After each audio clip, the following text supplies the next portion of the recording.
Deus, meus irmãos, a doce paz de nosso Senhor e Salvador Jesus Cristo, nós começamos hoje aqui mais uma lição da nossa EBD, lição de número 4, 26 de abril de 2020, e hoje nós iremos falar sobre a iluminação espiritual do crente. Comigo hoje aqui, o pastor Cleiton, que vai estar ministrando aqui nesse bate-papo aqui conosco, falando aqui conosco, e nós estaremos discorrendo sobre o assunto da nossa lição, tanto aqui de texto áureo, verdade prática, leitura bíblica em classe e assim por diante, e os nossos temas. Hoje nós teremos aqui pelo menos 3 pontos dos quais nós iremos discorrer e aprender que aquilo que recebemos de Deus, tanto a nossa eleição quanto a predestinação que recebemos através de Cristo Jesus, mediante seu sacrifício, nós recebemos através disso algumas bênçãos e o Espírito Santo precisa nos iluminar para entender isso. Pastor Cleiton, tem liberdade de cumprimentar os irmãos. Glória a Deus. Só os irmãos com a paz do Senhor, bom dia a todos. Espero que essa escola dominical seja uma bênção para todos nós, em nome de Jesus. Amém. Então nós vamos aqui para a nossa leitura do nosso texto áureo. O texto áureo da nossa lição diz assim: para que o Deus de nosso Senhor Jesus Cristo, o Pai da glória, vos dê em seu conhecimento o espírito de sabedoria e de revelação. Efésios capítulo 1, versículo 17. A verdade prática, ela diz: a vocação do crente inclui a herança de preciosas riquezas conferidas aos eleitos pela grandeza do poder de Deus. A nossa leitura bíblica em classe, pastor Cleiton, eu vou ler o versículo 15, o senhor leu o 16, e assim nós vamos fazendo simultaneamente até concluirmos aqui. Você que está em casa pode acompanhar-nos aí, Efésios capítulo 1, versículo 15 ao 23. Vou repetir, Efésios capítulo 1, versículo 15 ao versículo 23. Aqui os nossos irmãos, se alguém não tiver lição aí, pode procurar aí nosso irmão Vanderlei, ou Isaltino, nosso presbítero Isaltino, vai disponibilizar a lição para os nossos irmãos. Nós estamos aqui com um grupo bem resumido, seguindo todos os protocolos, que precisam ser seguidos devido aí à pandemia.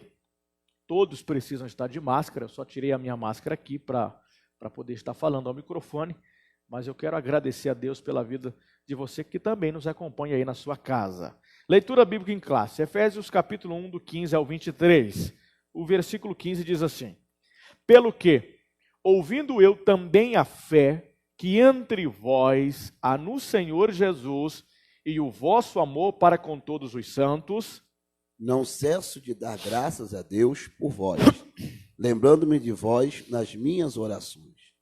Para que o Deus de nosso Senhor Jesus Cristo, o Pai da glória, vos dê em seu conhecimento o espírito de sabedoria e de revelação, tendo iluminado os olhos do vosso entendimento, para que saibais qual seja a esperança da sua vocação e quais as riquezas da glória da sua herança nos santos. E qual a sobreexcelente grandeza do seu poder sobre nós, os que cremos, segundo a operação da força do seu poder, que manifestou em Cristo, ressuscitando-o dos mortos e pondo-o à sua direita nos céus. Acima de todo principado e poder e potestade e domínio e de todo nome que se nomeia, não só neste século, mas também no vindouro. E sujeitou todas as coisas a seus pés, e sobre todas as coisas o constituiu como cabeça da igreja, que é o seu corpo, a plenitude daquele que cumpre tudo em todos. Está aí a nossa leitura bíblica em classe, mas eu já gostaria, pastor Cleiton, antes de a gente começar, frisar esse versículo 18, que ele diz assim, tendo iluminado os olhos do vosso entendimento, para que saibais. Então tem muita coisa que o Espírito Santo tem que nos revelar, para que possamos ser conhecedores. Uma vez que nos convertemos, nós precisamos desse auxílio, desse Espírito Santo, do Espírito Santo de Deus, porque tem muita coisa para a gente entender no reino de Deus, para quem se converteu agora, é necessário aí a atuação do Espírito Santo de Deus na sua vida, porque tem muita coisa para ser revelada, para que saibais qual seja a esperança da sua vocação e quais as riquezas da sua glória. Pastor Cleito, quer dizer que quando o indivíduo aceita Jesus, tem uma série de coisas no mundo espiritual que ele precisa conhecer, que são bênçãos de Deus advindas para nós. Ou seja, quem aceita Jesus tem benefícios nesta vida e não só nesta, também no porvir. Fala um pouquinho nessa introdução para nós, depois nós vamos orar e entrar aqui na introdução da lição. Estamos fazendo uma introdução própria, particular nossa, depois entramos na introdução da lição.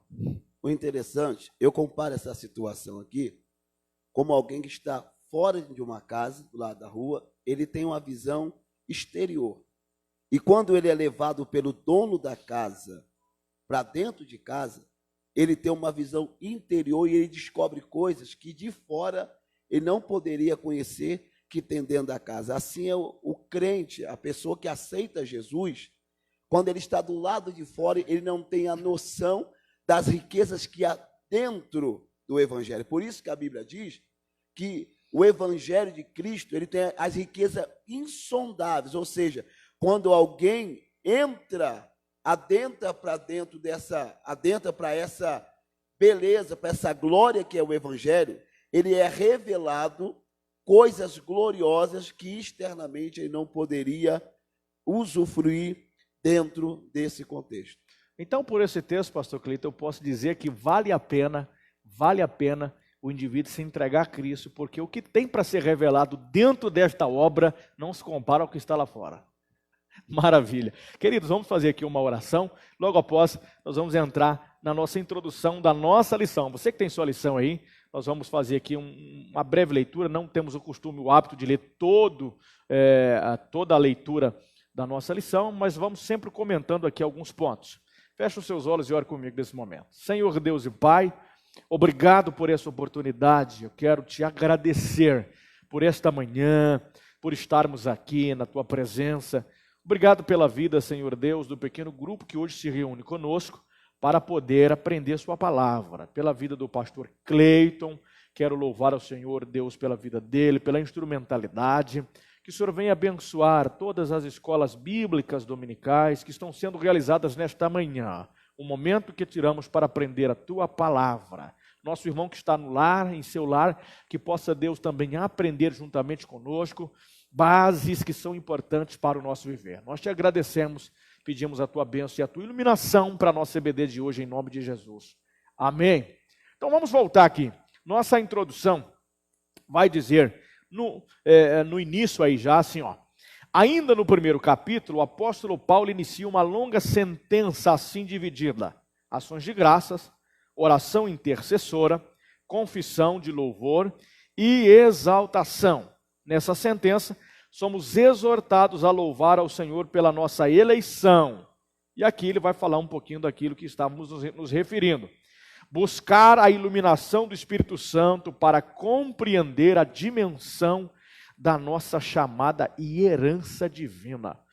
Pastor Cleito, como é que o indivíduo pode chegar a ter esse conhecimento, a exemplo disso aqui, do seu chamado e dessa herança divina? Aqueles que vieram para Cristo, o que é que eles precisam saber sobre herança divina e sobre a chamada que Deus tem para cada um deles? O interessante é que Paulo, quando ele fala sobre a questão de herança, Paulo está usando algo típico da cultura judaica, porque herança era para filhos.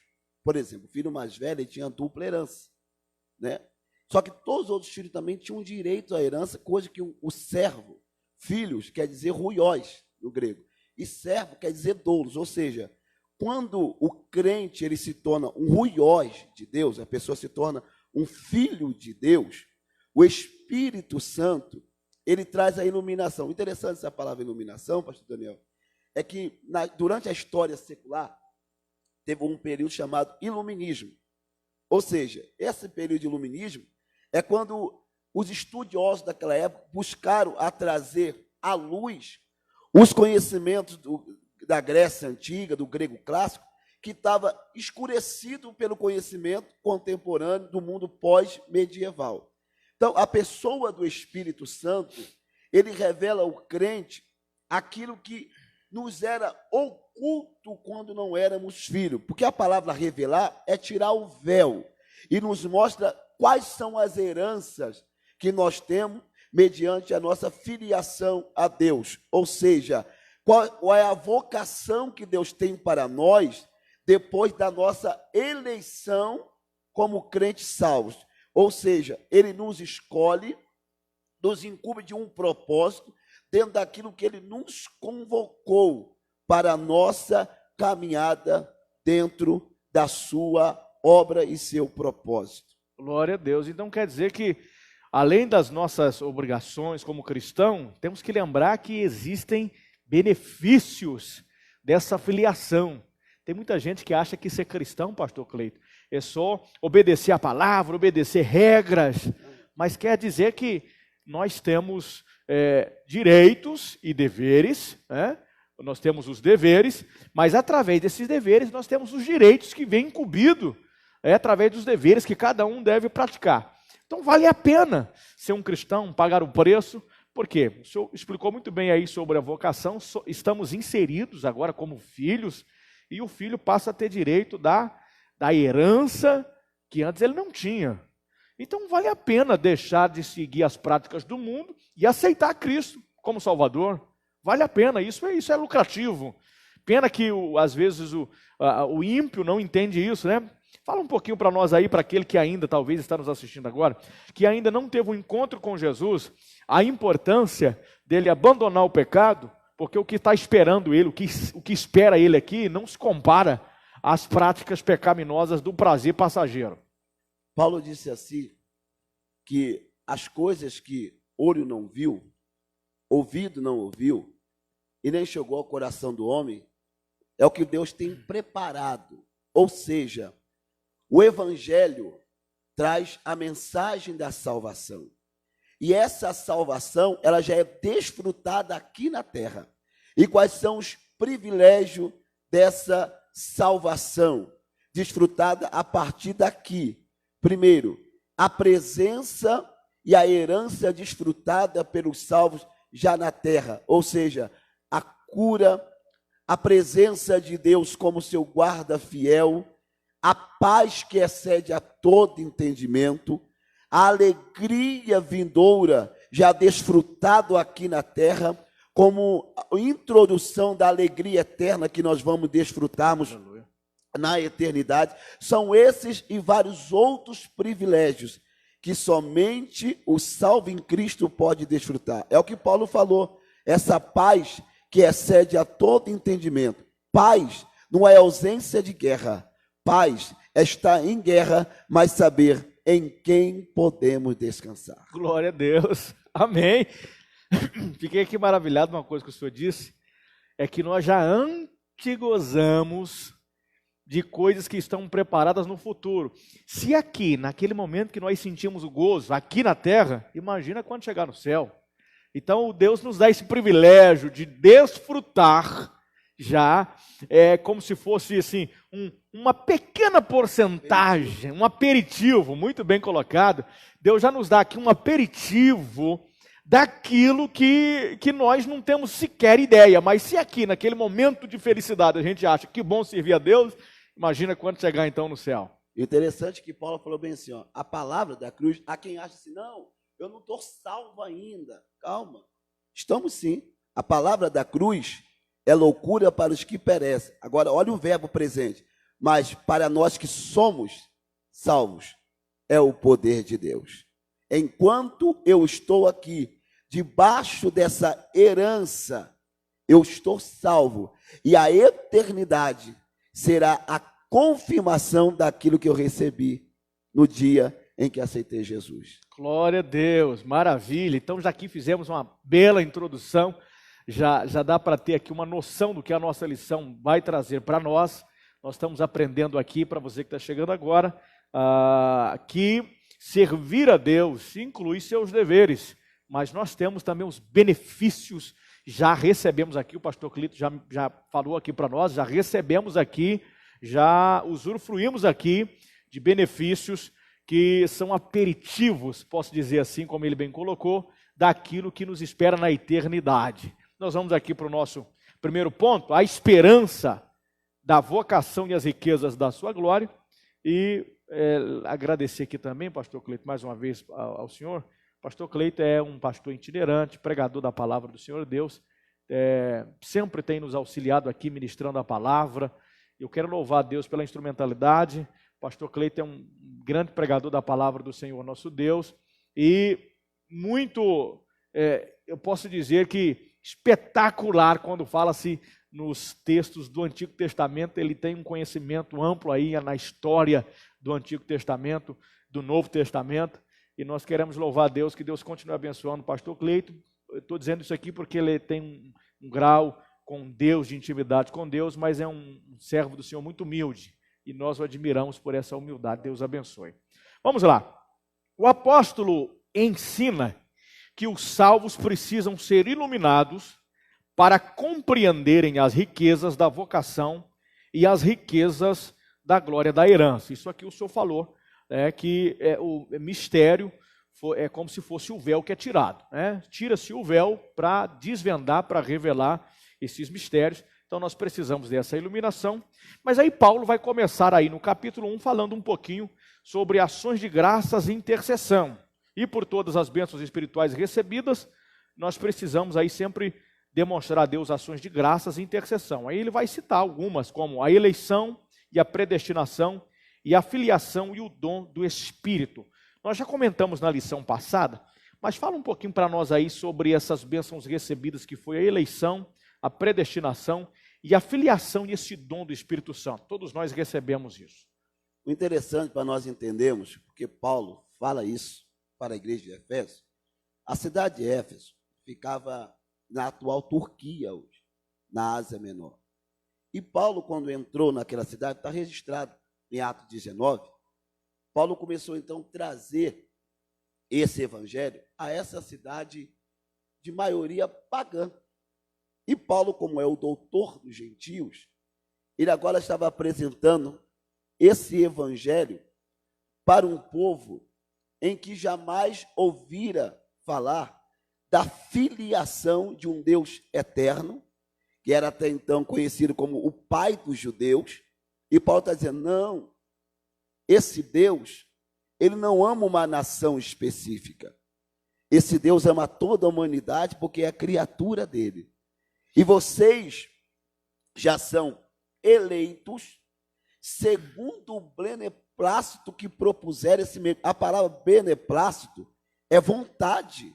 Ou seja, a vontade de Deus foi proposta nele mesmo, em vos escolher, em vos eleger. Ou seja, tanto a eleição como a predestinação são algo que Deus propôs independentemente de meu mérito. Por isso que ele diz que pela graça sois salvos. Então, eu fui eleito, e quando eu recebo essa eleição, ou seja, essa graça abunda em mim, a minha predestinação agora é viver debaixo dessa graça. E isso me outorga a receber os dons do Espírito. Porque dons, irmãos, é carisma no grego. E a ideia de dom que Paulo estava dizendo aqui também, é como se fosse aqueles presentes doados, pastor. Nós estávamos comentando um dia sobre aquele versículo, desceu do alto, levou cativeiro, e deu dons aos homens. Dom era um prêmio, despojo dado, sem a pessoa ter ido para a guerra, sabe? E o rei dava esse dom para a pessoa. Já na graça, Paulo está dizendo o seguinte, que esse dom gratuito, primeiro, que é a vida eterna, e que nos dá acesso aos outros dons do Espírito, aquele que ele falou em Efésios 4, em Coríntios capítulo 12, só nos são proporcionados quando nós entendemos que essa nossa eleição, que nos leva a sermos predestinados, nos abre a porta da sua maravilhosa graça, que é o dom que ele nos proporciona. Glória a Deus, maravilha. Então nós entendemos aí que primeiro fomos eleitos, uma vez eleito, predestinado. E ninguém foi eleito e predestinado por mérito. Não. O senhor citou um texto que eu gosto muito, se eu não me engano, é Efésios 2,8. Porque pela graça sois salvos, Na lição passada até comentamos que o indivíduo pode cair dessa graça, né? Ele pode perder essa graça. Explicamos bem aqui eleição e predestinação na lição do domingo passado. Se você quiser saber um pouquinho, pode voltar aí um pouquinho na página aí do Facebook, você vai encontrar o comentário que fizemos junto com o pastor Renato. Mas aqui o pastor Cleito já deu essa amplitude para nós. Então o motivo de ações de graças que Paulo está dando é por essa bênção de Deus. Fomos eleitos, fomos predestinados, entramos num contexto de filiação, ou seja, eu não merecia. Pastor Cleito, fala um pouquinho sobre isso aí. Todos precisam entender, não é mérito humano. É porque tem muita gente que acha que é por obras. Tem muita gente que acha que é por ações de caridade. Explana um pouquinho para nós sobre isso aí, para que todo mundo possa entender de que nós servimos a Deus, porque a bondade de Deus se manifestou através de Cristo Jesus na cruz do Calvário, e recebemos a salvação não por obra de homens, porque muita gente confunde, dizem que nós seguimos o conceito de Armínio, e que nós inserimos que o homem tem uma parte para que ele seja salvo no que diz respeito ao projeto salvífico. No projeto de salvação, o homem não fez nada. A única coisa que nós fazemos quanto homem é abrir o coração para que a graça se manifeste. E aí, porfiar em obedecer a palavra de Deus. Mas muita gente acha que é por mérito humano a salvação. Fala um pouquinho sobre isso aí. Eu acho interessante, eu posso usar Tito? Sim. Para quem não sabe, a ilha de Creta, ela foi povoada pelos descendentes dos filhos de Deus. Olha que coisa gloriosa. E nos séculos 4, no século 4, por aí, e até mesmo os anteriores, houveram uma guerra entre os egípcios e os filisteus. Olha que coisa tremenda, que eram também os quereteus. E esse povo foram expulsos da sua terra e viraram então os famosos povos do mar, que o Egito brigava com os filisteus acerca do monopólio ali das navegações. E esse povo foi para a ilha de Creta.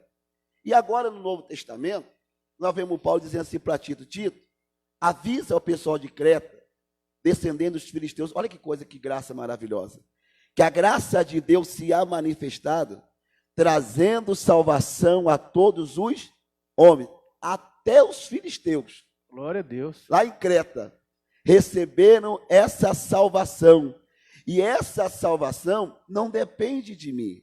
Graça é favor imerecido.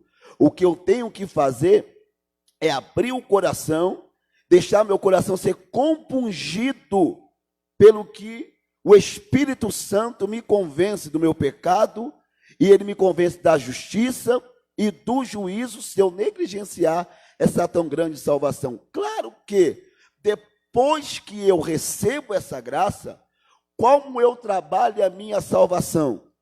Andando mediante os preceitos, porque a graça não é de graça.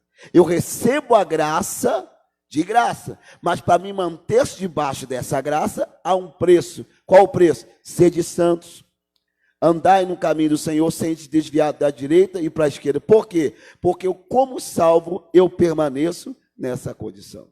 Glória a Jesus. Então tem que permanecer seguindo na presença do Senhor, né, dentro da palavra do Senhor Deus. Eu gosto muito daquele texto quando diz que os céus é tomado à força.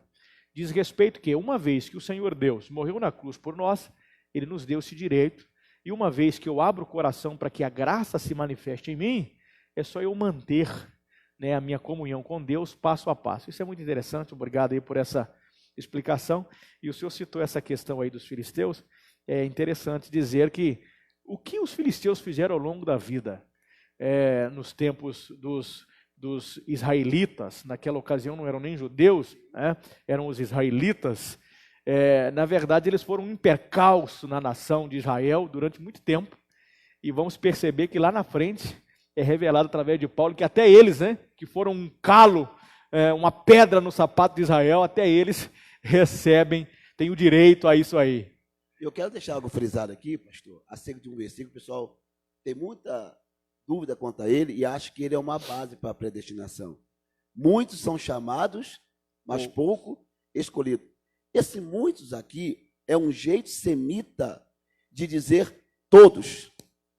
para eles ampliarem a linguagem, eles falam assim, ó, muitos são chamados, ou seja, todos são chamados. Toda vez que você lê na Bíblia, muitos são chamados. A Bíblia está dizendo aqui, é um jeito semita de dizer, todos foram chamados. Mas, e os poucos escolhidos?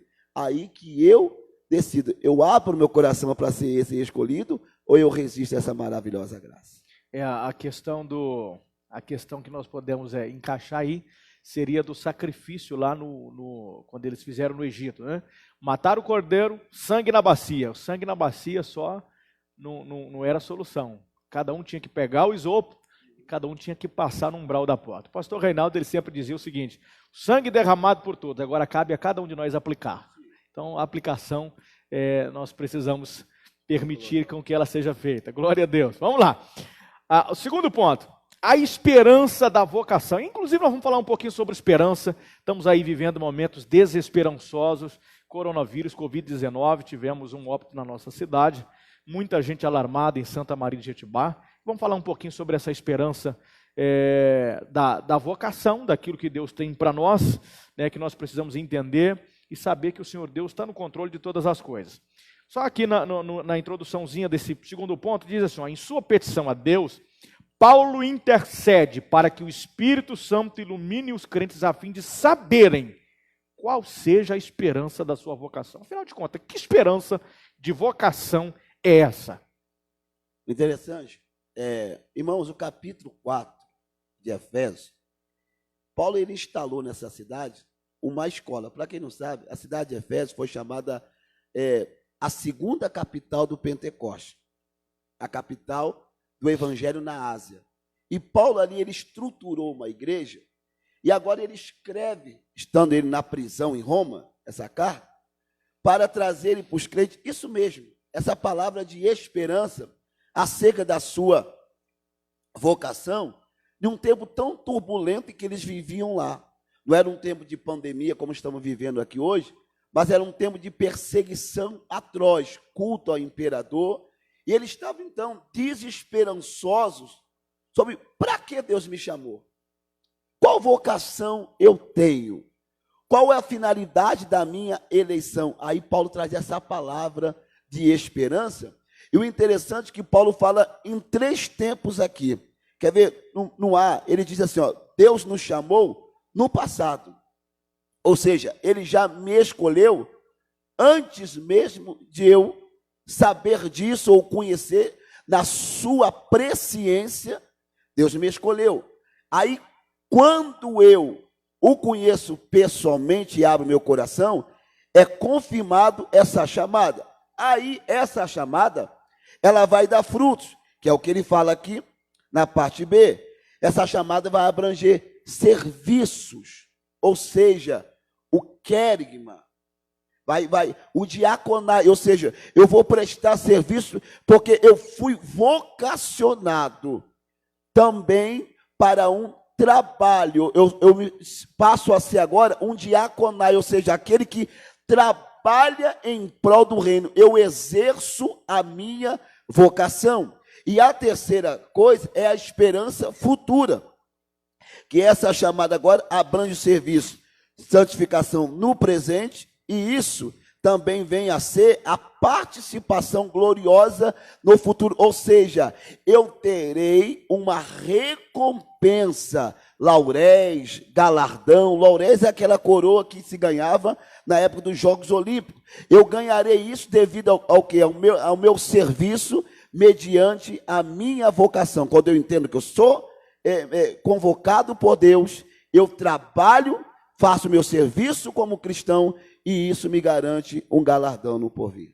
Glória a Deus. Então, essa esperança que Paulo fala, ela atuou passado, presente e futuro. Quem se converteu depois de ter cometido muitos delitos, a presença, o sangue de Cristo já fez por ele no passado. Agora no presente, na santificação, e no futuro, na glorificação. No porvir. Então vale a pena, pastor Cleito, servir a Deus vale a pena. Se todos entenderem que isso, e esse entendimento nós só teremos através da pessoa do Espírito Santo. Não há outro. O senhor citou aí um texto bíblico, se eu não me engano, está lá no Evangelho de João, se eu não me engano. Se não for, pode me corrigir. Mas que o Espírito Santo ele tem um ofício triplo no que diz respeito ao ser humano, convencer do pecado, da justiça e do juízo. E nós precisamos ter essa interação com ele até o arrebatamento. Precisamos ter essa interação com o Espírito Santo até o arrebatamento, e ele vai revelar para nós isso, e isso aqui é tremendo. O Deus que nos santificou no passado, no presente e no futuro, no que diz respeito à glorificação. Glória a Deus, que maravilha. Então, essa esperança para você que está aí acompanhando conosco, nesses tempos de crises que o mundo enfrenta, há uma esperança para o cristão, de que o Senhor nosso Deus tem preparado uma terra, Deus tem preparado para nós um futuro, Deus há de restaurar todo um propósito, um projeto de vida para o ser humano, onde não vai ter dor, a Bíblia diz que não vai ter lágrima, não vai ter choro, não vai ter nada dessas coisas. Então é só ficar firmado no Senhor, ficar tranquilo, ficar em paz, porque Deus nesse presente, Deus ele não vai preparar um futuro, pastor Cleito, pelo que estamos aqui entendendo, já está preparado. Então isso eleva a nossa esperança de saber que Deus já cuidou do nosso amanhã. E o interessante, essa lição era tão propícia para esse tempo, eu creio até na presciência de Deus em usar esses comentaristas para comentar. Olha para você ver, essa pandemia estourou tem 60 dias, essa lição tem mais de meses preparada para agora vir, né, a sua distribuição. E esse tema aqui de cabeça, Paulo falando para a igreja de Éfeso, era tão propício para o nosso dia, porque cabeça fala de domínio. Cristo dizendo para a igreja: ei, eu estou no controle, eu estou no domínio de tudo, eu estou acima de qualquer circunstância. Acalmem o vosso coração, porque o cabeça da igreja jamais perderá o controle. Glória a Deus, aleluia. Essa aí foi para glorificar de pé essa palavra aí. Vamos lá. As riquezas, agora vai falar de riquezas, as riquezas da glória da sua herança, ou seja, a herança de Deus, ela não é pouca coisa, as riquezas da sua herança. Só o início aqui vai dizer que na oração, o apóstolo ele vai pedir para os crentes, para que eles entendessem as riquezas da glória da sua herança. Eu vou até ler esse versículo 18, que ele vai dizer assim, ó: tendo iluminado os olhos do vosso entendimento, para que saibais qual seja a esperança da sua vocação e quais as riquezas da glória de sua herança aos santos. Aos santos. Então quer dizer que para chegar lá, fala sobre isso aí para nós. O interessante, muitos aqui são pais, né? E vocês vão entender o que Paulo quis dizer. É o seguinte: o pai, quando estava envelhecendo, chama o filho: eu vou te dar a herança. Muitos guardavam nas terras, porque aqui é parado tesouro escondido na terra. E, filho, eu tenho uma herança para te dar. E o filho abria-se, pastor, o tesouro, e ali ele via o tamanho, Prebisaltino, dessa herança. É o que Paulo está dizendo, que o Espírito Santo, ele nos revela qual os tesouros que existem nessa herança, a riqueza escondida nessa herança. Ou seja, é algo que eu não tenho noção, a não ser que o Espírito Santo, ele me revele a riqueza dessa herança. Quais são as riquezas dessa herança? Se eu for falar aqui quais são as riquezas, nós temos que pedir um milênio para nós explicarmos e não vai dar conta ainda.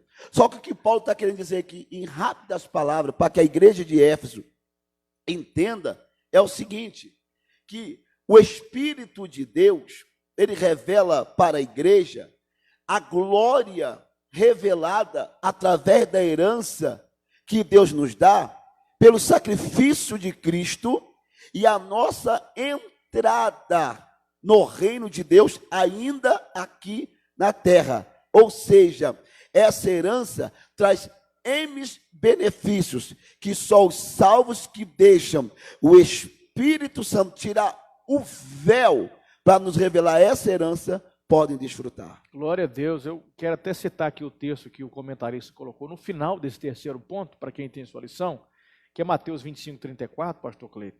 Diz assim, ó: então dirá o rei aos que estiverem à sua direita: vinde, benditos de meu Pai, possuí por herança o reino que vos está preparado desde a fundação do mundo. Nós sabemos que a aplicabilidade disso aqui dar-se-á no final ali da grande tribulação, separação das ovelhas e bodes, ou seja, nações que ajudaram a Israel, nações que não ajudaram a Israel, colocar Israel à parte, e as nações que ajudaram e as que não ajudaram. Ovelhas ali são nações que ajudaram, bodes, nação que não ajudaram. Mas enfim, o que eu quero pegar é essa parte que diz aqui, ó: para o reino, que possui por herança o reino que vos está preparado desde a fundação do mundo. Cordeiro morto desde a fundação do mundo. Meu Deus, antes de eu nascer, Deus já tinha preparado riquezas para mim. É incomparável o amor desse Deus, então. É incomparável. Antes que eu viesse a existir, quando nós vamos ler aí fatos históricos, nós vamos ver que existem N anos bem antes de nós, há um fator histórico extenso, e antes de todo esse processo histórico, antes de Adão e Eva, antes do jardim, Deus já tinha preparado essa riqueza para mim. Então, cabe entender que, de fato, aquilo que João escreve naquela palavra de Jesus com Nicodemos, sobre o amor de Deus, João 3,16, porque Deus ama o mundo de tal maneira, essa tal maneira é incompreensível. Glória a Deus, então, por isso, essas riquezas são... Aqui nós conhecemos parte, porque a totalidade poderia dizer que é insondável, né, pastor Cleiton? Insondável essas riquezas, e vale a pena estarmos na presença do Senhor. Então vamos aqui para o próximo ponto. Segundo ponto, sobre a sobreexcelente grandeza e força do poder divino.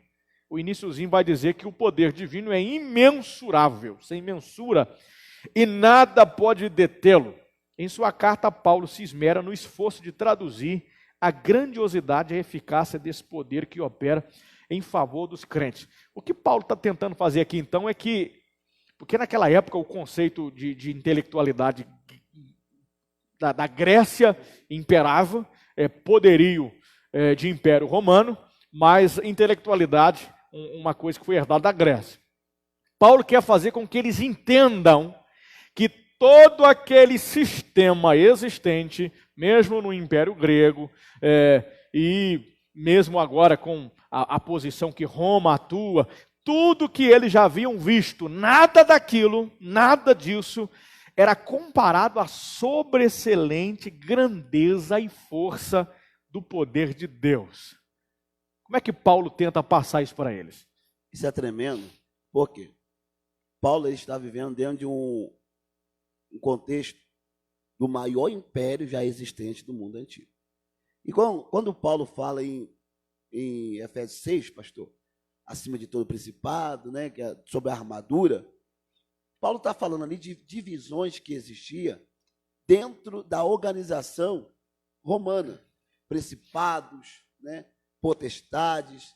E quando ele fala assim, acima de poderes, Paulo está dizendo duas coisas: que Cristo está acima de todo o poder humano, e quando ele vai para a região cósmica, nós sabemos que há três divisões: aurano, mesorano e eporano, que nós conhecemos como primeiro, segundo e terceiro céus.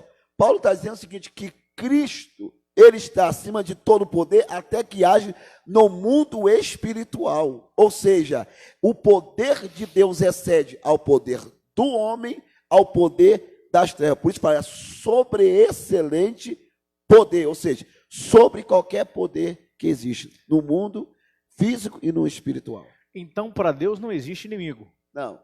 Deus não... Mas como é que é essa mentalidade dos crentes que ficam assim, orando, como se fosse uma partida de jogo de futebol, né, de que Deus estivesse perdendo e nos acréscimos ganha? Como é que... Fala para nós sobre essa mentalidade de muito cristão. Para Deus não tem inimigo. Quem é que tem inimigo, então? Engraçado que o pastor me fez lembrar uns anos atrás, eu fazia artes marciais, né? E nós estávamos lá treinando, o treinador ia, vai, Cleiton, vai, fulano, você vai ganhar. E a gente tem hora que a gente pensa que Jesus é aquele lutador que o pai está lá, vai, filho, que no final vai dar certo. Gente, se Deus é por nós, quem será contra nós? Deus não conhece inimigo. Para ele expulsar nosso adversário do céu, ele mandou um arcanjo expulsar. Ou seja, quem tem inimigo é esse frágil aqui, chamado Cleito. Quem tem inimigo é você, mas o nosso Deus não conhece. E quando eu me entrego aos cuidados dele em meio ao combate, aí eu vou bradar igual Paulo falou, se Deus é por mim, quem será contra mim? Porque maior é o que está em nós do que o que está lá fora. Se Deus é por nós, e sei que Ele é, não tem nenhum mal que nos suceda, ainda que Ele, por sua vontade, permita, sabe de uma coisa, que Ele está no controle e é poderoso para repreender esse mal, basta só uma palavra. Amém, glória a Deus. Então a gente tira essa dúvida aí, quando a Bíblia diz, Paulo vai dizer que nós não temos que lutar contra a carne e sangue, essa luta aqui ela é nossa, Deus não, o senhor disse uma palavra que eu gostei, Deus não reconhece inimigo para ele, não existe inimigo para Deus, é nós que estamos aqui nessa peleja, mas muito bem enfatizou o pastor Cleiton. Porque se eu disser, pastor, que Deus tem inimigo fala de ameaça, não dizendo que Deus está ameaçado. E não Deus pode. É soberano, né? O senhor enfatizou com aquele texto, se Deus é por nós, e aí o cristão entende. Paulo está dizendo então aqui sobre essa sobreexcelente grandeza de Deus. Uma vez que eu estou na presença de Cristo, eu preciso entender que Deus não tem inimigo. E se Ele é comigo, e se eu aceito todos os seus preceitos, não tem como eu perder, pastor Cleiton. Não tem como eu retroceder, não tem como eu ter derrota. Deus me concederá a bênção. Glória a Deus. Maravilha.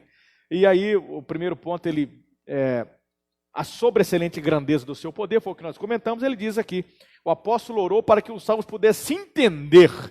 Com essa explicação, já consegui ter um entendimento bem amplo do que Paulo queria dizer dentro disso aqui. Vamos então para o segundo ponto aqui, a força do poder divino.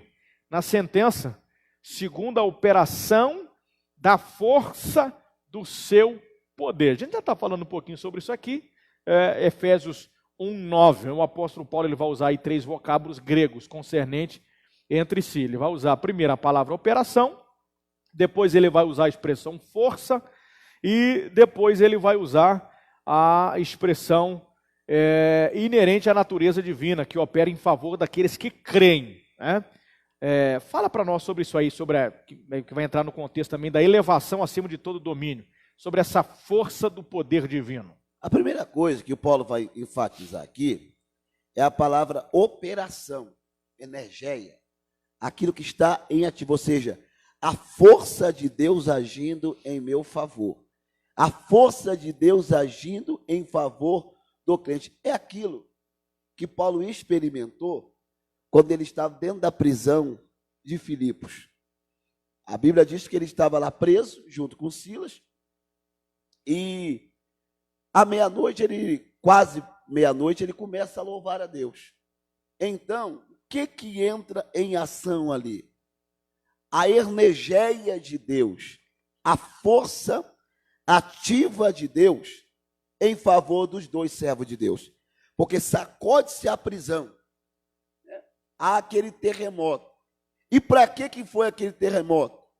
Para provar que quando Deus age em favor, com a força do seu poder, em favor do crente, tanto as cadeias espirituais, como cadeias físicas, têm que ceder a essa excelência de força, esse grande poder de Deus agindo em favor do crente. Ou seja, qualquer situação adversa que eu esteja vivendo, eu sei de uma coisa, quando o momento de Deus agir em meu favor, não tem enfermidade, não tem desemprego, não tem nenhum mal que resista. Até porque, agindo Ele, quem impedirá. Glória a Deus. Só aqui, pastor Cleito, pegando aqui a oportunidade, tem muita gente colocando aí nas redes sociais, cadê os cristãos que acreditam em milagre, que agora ia aí fazendo essa farra toda? Deixar bem claro de que nós continuamos crendo nos milagres. Se Deus, nosso Deus, cremos que se alguém, pastor Cleito, contrair Covid-19, tiver à beira da morte, creio que Jesus, dentro do seu poder, e aí entra nessa parte, dentro da operação, da eficácia, se Deus quiser curá-lo, Deus vai restaurá-lo, Deus vai atuar na vida dele. E é claro que nós agimos com todo o princípio, o preceito dos cuidados. Não tentarás o Senhor teu Deus, afinal de contas, diz a Bíblia. Mas tem muita gente aí pensando que as igrejas deixaram de crer. Continuamos crendo, só estamos tendo os devidos cuidados, que é preciso e necessário, mas continuamos crendo que Deus, em seu poder, é eficaz de fazer tudo aquilo que lhe apraz, tudo aquilo que Ele quiser. Se Deus quiser curar, Ele vai curar, porque Ele tem poder. Essa operação atua. E eu falo assim, quando eu ouço essa situação, já ouvi também, tem no Facebook, pessoalmente, até me perguntaram, Cleito, vocês não creem em milagre? Por que vocês estão com medo? Se a igreja não está com medo. A igreja, ela obedece, que também é bíblico, às autoridades. E quando falamos em autoridade, não é só autoridades militares e política. O médico é uma autoridade, né, no assunto medicinal. E se ele, como autoridade constituída por Deus, até porque Deus escolheu um médico para nos ensinar várias coisas, que é o próprio Lucas. Quando Lucas fala de Jesus gotejando sangue, a gente fica, meu Deus do céu, mas nós sabemos que Deus escolheu esse médico para nos dar a entender que um estado emocional, eu sei que não tem nada a ver agora com o assunto, só para eu chegar onde eu quero. O estado emocional do ser humano pode chegar a uma situação tão angustiante que ele pode, sim, o seu suor transformar em gota de sangue, que Lucas relatou de Jesus lá no Getsêmani. Mas qual que é a nossa situação quanto a isso? Jesus poderia ter pulado do pináculo do templo para mostrar para o diabo que Deus cuidava dele. Sabe o que ele disse? Não tentarás o Senhor teu Deus. Amém. Eu sei que Ele é poderoso, não preciso testá-lo. Quando Ele quiser manifestar o seu poder, Ele manifestará e me socorrerá. Amém. Glória a Deus. Muito bom. Aí, segunda expressão, a expressão força. E depois vamos ter a outra ação. É quando o poder de Deus se manifesta através da vida do crente, ou na vida do crente, tanto para um livramento, por isso que Paulo falou assim, revestivo do Senhor e na força do seu poder. Ou seja, aquela força que Deus me dá para eu trabalhar na seara, e aquela força que vem de Deus, como o salmista diz, Deus é o meu refúgio e fortaleza, socorro bem presente na angústia. Aquele momento que eu estou depressivo, fraco, essa força vem para me fazer romper muralha, como o salmista diz, contigo eu saltarei muralha. E o terceiro é aquela intensidade, a força inerente de Deus para me fazer continuar a progredir na minha vocação. Glória a Deus, maravilha. Então entendemos aí a força do poder divino, Agindo Deus, quem impedirá? Esse texto está lá no livro do profeta Isaías, né? Se não me engano, 43, né?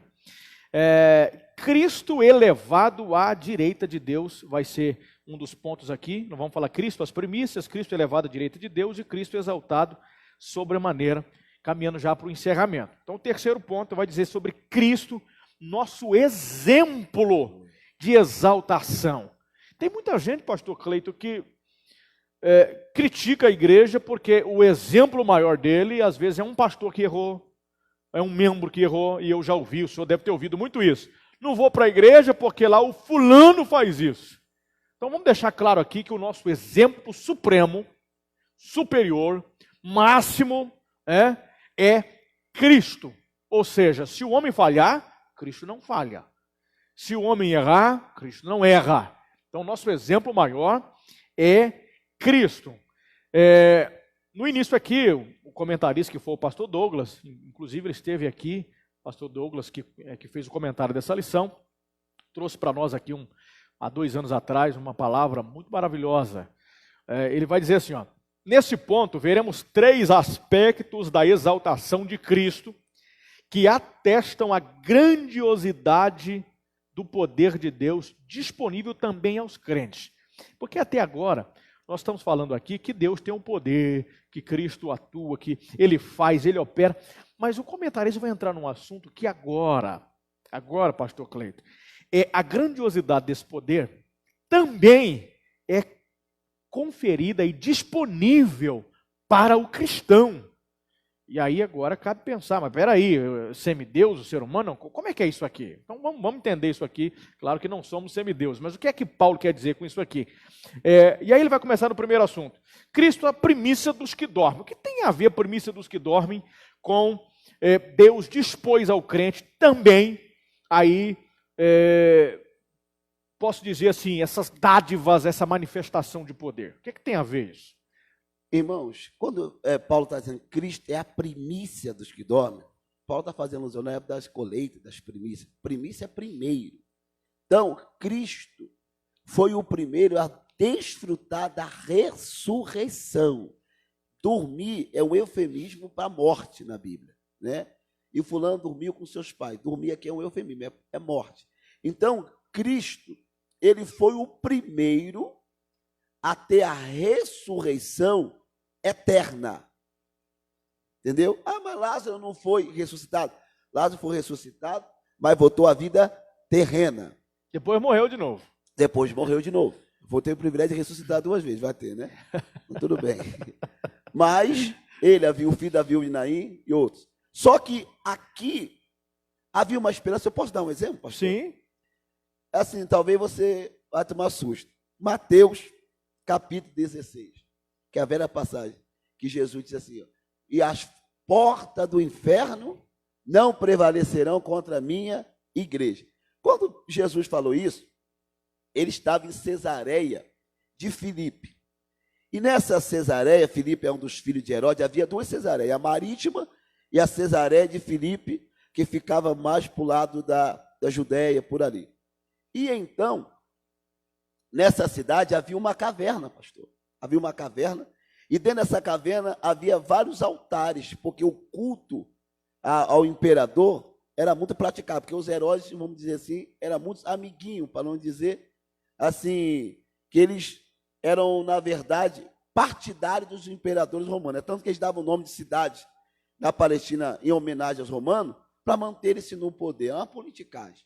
E dentro dessa cidade, nessa caverna, havia, pastor, os altares e um portão. E lá era chamado de Hades, né? Hades de Seol é o reino dos mortos, né? E ele dizia o seguinte, que somente Jesus, o Messias, quando viesse, poderia abrir essa porta dessa caverna e libertar os mortos. E havia várias pedras perto dessa caverna. E Jesus pergunta para Pedro, Pedro, quem diz os homens que eu sou? Ah, tu diz tu é Elias, tu é... E você, e vós, quem diz que eu sou? Tu és o Cristo, o Filho do Deus vivo. E Jesus disse para ele, nem foi carne nem sangue que o revelou. Aí Jesus disse assim, Pedro, tu és pedra. Pedro é um nome grego. Simão Barjona, que é o nome, Cefa, que é o nome aramaico. Quer dizer pedra. Pedro quer dizer pedra, fagulha de pedra pequena. Aí Jesus está dizendo assim, tu és pedra, mas sobre essa pedra aqui, eu edificarei a minha igreja. E o quê? E as portas do inferno não prevalecerão contra ela. Essa porta do inferno aqui, não é o inferno se levantando contra a igreja, que não faz sentido.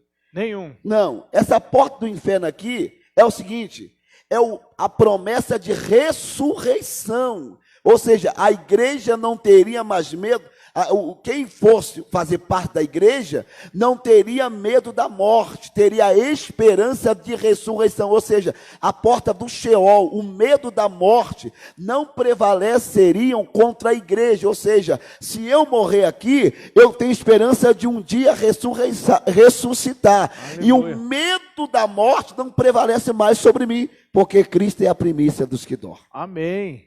Tem muita gente que pensa, pastor Cleito, que as portas do inferno ali é Satanás com seus demônios, né? Vindo contra a igreja. Vindo contra a igreja, porque tem esse conceito, tem muita gente que acha que no inferno tem Satanás com um tridente maior, né?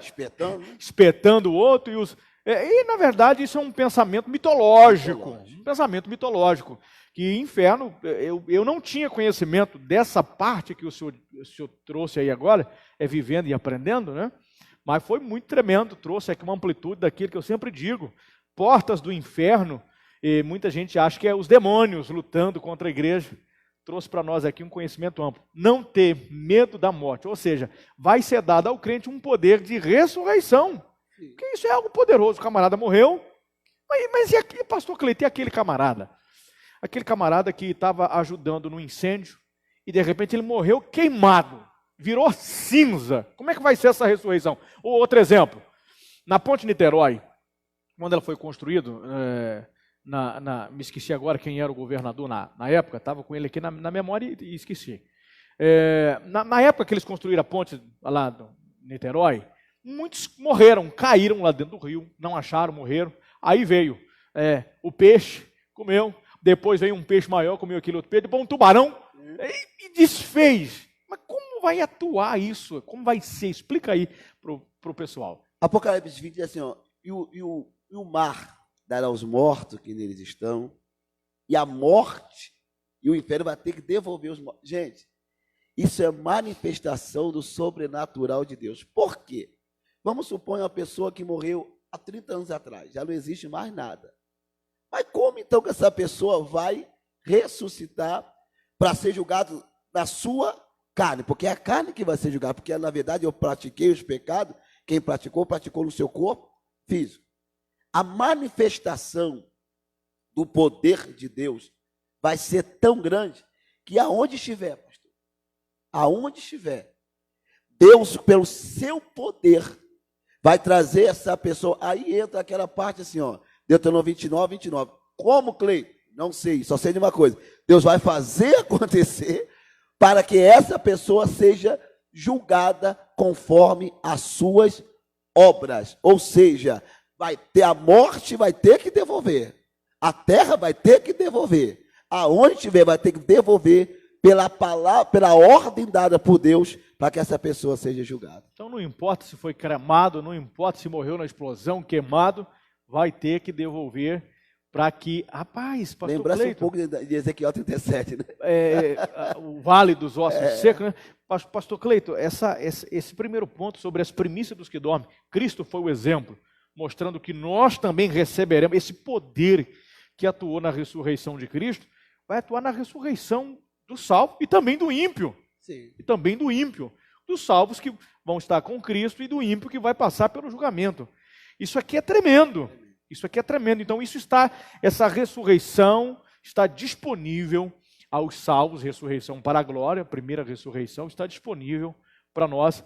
Então, isso aqui faz parte. Paulo está enfatizando esse poder se manifestando, que ressuscitou a Cristo, vai ressuscitar também o salvo para a glória eterna. É verdade. E alguém falava assim, Cleito, então nós vamos ressuscitar depois da última trombeta. Ele faz alusão, pastor, das 7 trombetas do Apocalipse. Não, gente. Quando Paulo está fazendo alusão a isso, é sobre os tipos de trombeta que tocavam em Israel. Por exemplo, essa aqui está falando de 3 trombetas que tocavam. Primeiro, para o povo se preparar.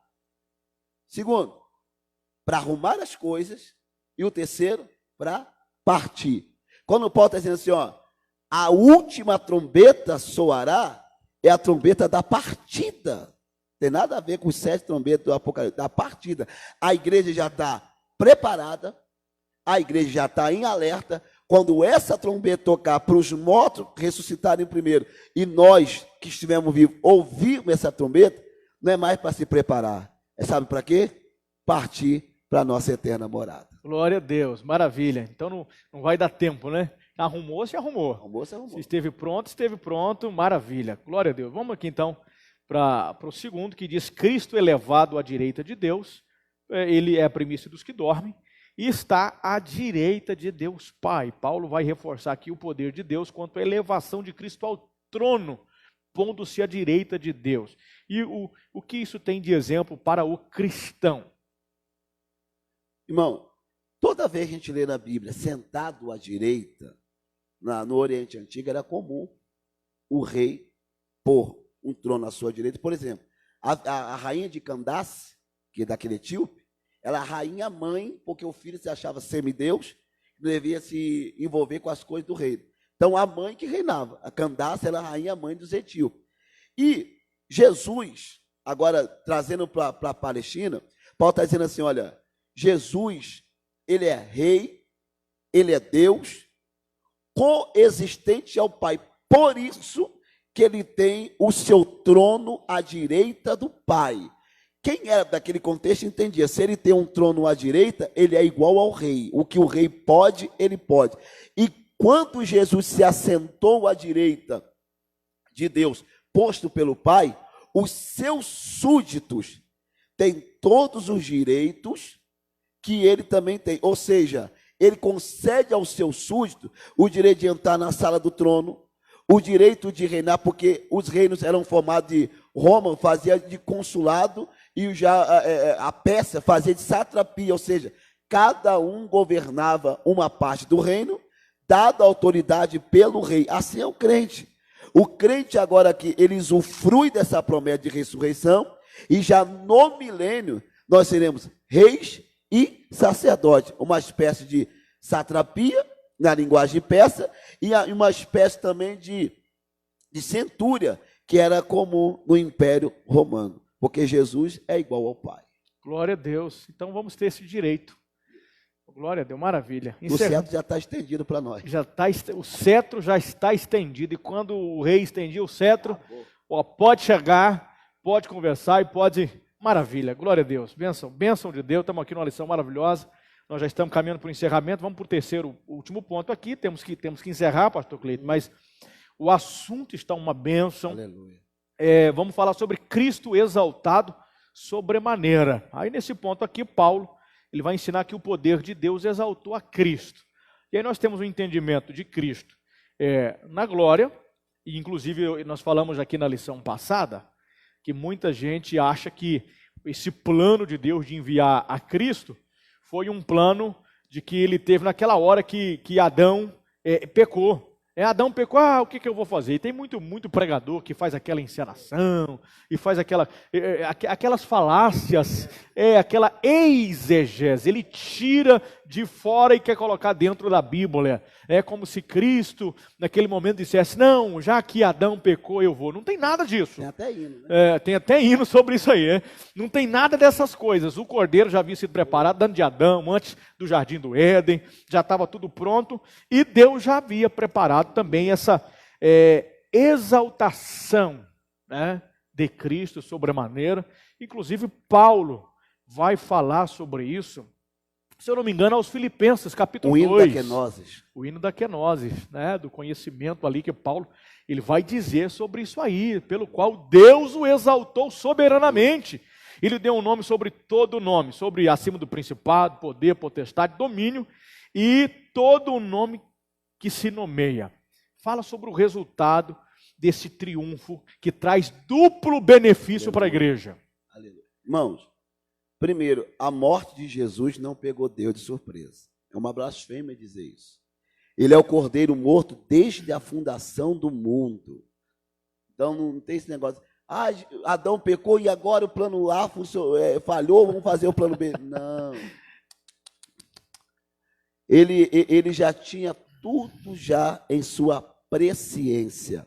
E agora Paulo está escrevendo para uma cidade chamada cidade de Filipos, porta de entrada da Macedônia, onde o povo eram militares aposentados, e Paulo agora dá uma lição acerca da kenose. Kenose, no grego, é esvaziar, né? Da kenose de Jesus, ou seja, Jesus sendo Deus, né? Não usurpou ser igual a Deus, tomou forma humana, o verbo se fez carne e habitou entre nós. Foi fiel até morte, e morte de cruz, aí tem um porém.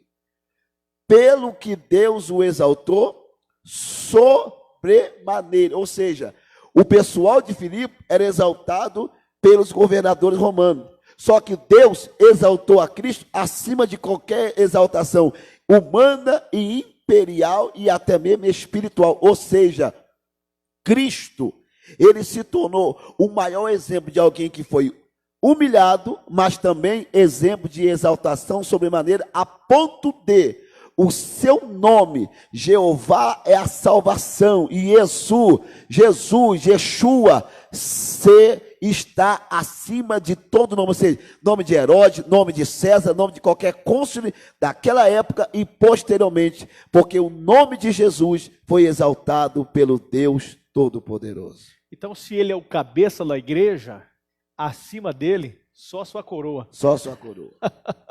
Aleluia. E a Bíblia diz que acima de Deus só o glória a Deus, né? Dos serafins. Sim. É o santo, santo, santo, na verdade. Que não cessa, né? Que não cessa. Ninguém acima de Deus só a sua coroa. Então, nós entendemos que essa questão de Cristo exaltado sobremaneira, se ele é o cabeça da igreja, temos aquele que tem a exaltação suprema. Sim. Não existe nenhum título acima dele, não existe título superior a ele. Vale-se dizer aqui que quando chega alguma autoridade de qualquer lugar, que a gente sabe que é uma autoridade, nós nos sentimos muito honrados, né, dessa autoridade conversar conosco, estar na nossa casa. Agora imagina fazer parte de um reino do qual a autoridade superior, o cabeça, ele é aquele que recebeu a supremacia das autoridades. Fazer parte da Basileia Totel, reino de Deus. Meu Deus, glória a Deus, maravilha. Então, vamos aqui, pastor Cleito, para a conclusão. O comentarista ele colocou que, assim sendo a ressurreição de Jesus, é a garantia que seremos ressuscitados. Nós temos essa garantia, assim como ele ressuscitou, é a garantia que nós temos. Assim como ele está à direita de Deus, é a garantia de que nós temos para nós a Basileia, o reino.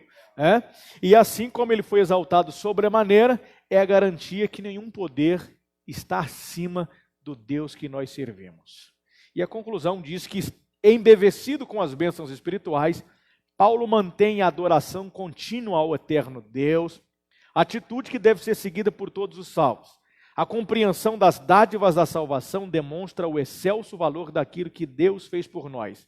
Seus atos poderosos viabilizam a transformação e a glorificação daqueles que creem. Pastor Cleito, concluindo a nossa lição, deixa bem claro para quem está nos assistindo, para os nossos irmãos que estão aqui, que todas essas bênçãos que nós citamos aqui estão preparadas somente para os crentes, aqueles que creem, para os salvos. E outra coisa, para encerrar aqui, Paulo cita um versículo em Efésios 4, que virou o hino da igreja. É um hino do batismo. Levanta-te dentre os mortos, desperta, ó tu que dorme. Quando os crentes estavam sendo batizados, eles cantavam esse hino, desperta, ó tu que dorme.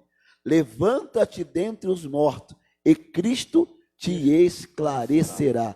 Jesus quer te esclarecer nesta manhã, de que sem Ele, nada do que foi feito seria feito, e Ele é o caminho, a verdade e a vida.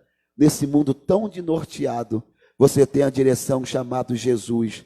Nesse mundo em que a morte é certa, Jesus quer te dar a vida eterna. E nesse mundo tão enganador, Ele é a verdade absoluta de Deus, revelada ao homem através da sua palavra.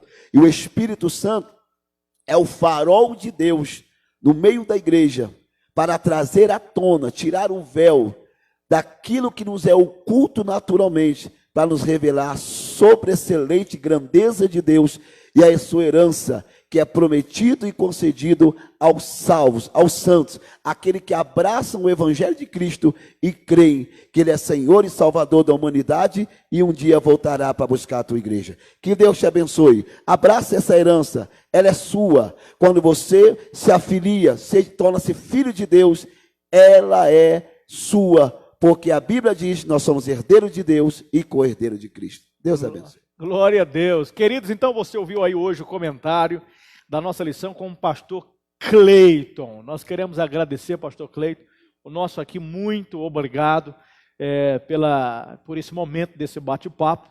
Lembrando aqui aos irmãos, nós teremos Nós teremos, irmãos, sempre as nossas EBDs e pedimos aos irmãos, nós não podemos ter aqui grandes números de pessoas, sempre estamos com grupos menores, mas todos os que vêm, todos os que estão aqui hoje, nós estamos aqui num grupo pequeno aí de umas 25 pessoas, 20 pessoas eu acredito, talvez, ou talvez nem isso, mas todos os que estão aqui estão de máscara. Hoje à noite nós temos uma lista de um determinado número de irmãos, não podemos passar daquele número, todos precisam vir com máscara, ok, irmãos?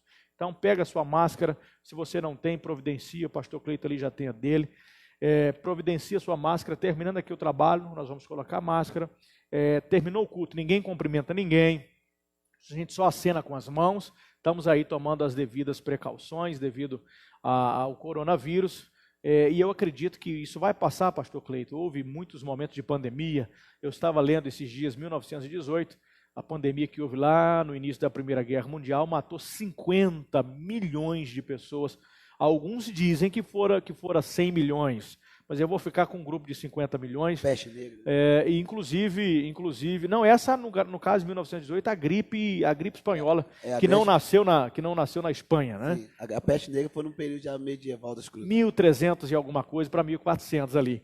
E inclusive o presidente da República em 1918 faleceu. O senhor lembra o nome dele, irmão Lauro? O senhor não é dessa época, não, mas o senhor gosta muito de história. Eu me esqueci agora, mas ele morreu. 1918, né? Se der para pesquisar, a gente fala de terminar. Então, nós estamos atravessando esse momento de pandemia, devidos cuidados, isso é importante, álcool em gel na entrada da igreja. O grupo Pastor Cleito, que participa do culto hoje à noite, não vem na quarta-feira, aí já é outro grupo que vem quarta-feira. Então, estamos aí intercalando com grupos pequenos, grupos menores. Nossa igreja aqui, nós temos um amplo espaço, então nós estamos deixando as pessoas bem espalhadas, então grupos pequenos de 20, 30, 40, no máximo aqui 50 a 60 pessoas pelo tamanho da igreja, mas cremos que isso vai passar, Deus é conosco, Deus há de nos dar vitória, do mesmo jeito que as outras pandemias vieram ao mundo e saíram, essa também vai sair, aprendemos sobre a esperança, vamos ficar calmos e tranquilizados, Deus cuida de nós, mas requer que tenhamos aqui os devidos cuidados. A gente cumprimenta assim, né, pastor Cleito? Pai do Senhor. Tá bom, irmãos? Que Deus abençoe a todos. Hoje à noite estaremos adorando o nome do Senhor nosso Deus aqui. Vamos estar transmitindo o culto, transmitindo a live. O Rodrigues Alves, que faleceu, se eu não me engano, não sei se foi final de 1918, ali meados de 1918, né, que ele faleceu. Então, queridos, o mundo atravessa essas crises, mas isso vai passar, vamos vencer, tenha os devidos cuidados, é importante, e a igreja continua aqui ministrando e pregando a palavra do Senhor nosso Deus. Hoje à noite, às 19 horas, estaremos orando aqui, adorando ao Senhor com um culto, ministração da palavra, e Deus é contigo. Nós vamos nesse momento se colocar de pé, agradecendo a Deus por essa preciosa oportunidade. Pastor Cleito, mais uma vez, muito obrigado. Você que deseja levar o pastor Cleito aí na sua igreja, você pode procurar ele nas redes sociais. Telefone, pastor Cleito. 998-80-0161. Meu Deus, é porque o senhor não liga para o seu próprio número, né?